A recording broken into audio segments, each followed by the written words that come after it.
এই অঙ্কটা আমাদেরকে দিয়েছে সিম্পলিফিকেশন থেকে, যেখানে আমরা স্টেপ বাই স্টেপ সলভ করব। তো বদমাশের যে নিয়ম সেই অনুযায়ী আমরা প্রথমে প্রথম ব্র্যাকেটে কাজটা সলভ করব। তাহলে এখানে দেখো কি আছে, 11 মাইনাস 12 ডিভাইডেড বাই 3, তার মানে এখানে আমরা লিখতে পারি 12কে যদি 3 দিয়ে ডিভাইড করি তাহলে এখানে আমরা পাবো 4। এইটা হচ্ছে আমাদের ফার্স্ট ব্র্যাকেটের মধ্যে। আর ফার্স্ট ব্র্যাকেটে এটা যদি মাইনাস করি তাহলে এখানে পাই 7, তাহলে এখানে হচ্ছে আমাদের কত আছে দেখো।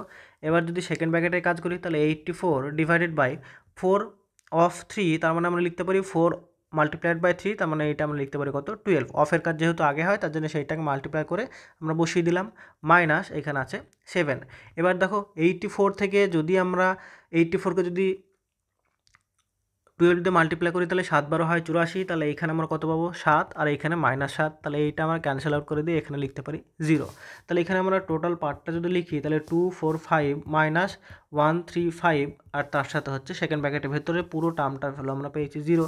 তাহলে এইটা আমরা লিখতে পারবো 2 4 5 মাইনাস 1 3 5, তাহলে এখানে আমরা কত পাবো দেখো, এখানে পাবো 0। 4 থেকে 3 মাইনাস করলে 1, 2 থেকে 1 মাইনাস করলে হচ্ছে 1, তাহলে এখানে আমাদের 110 হয়ে যাবে সঠিক উত্তর, যেটা অপশন নাম্বার 1 দেওয়া আছে।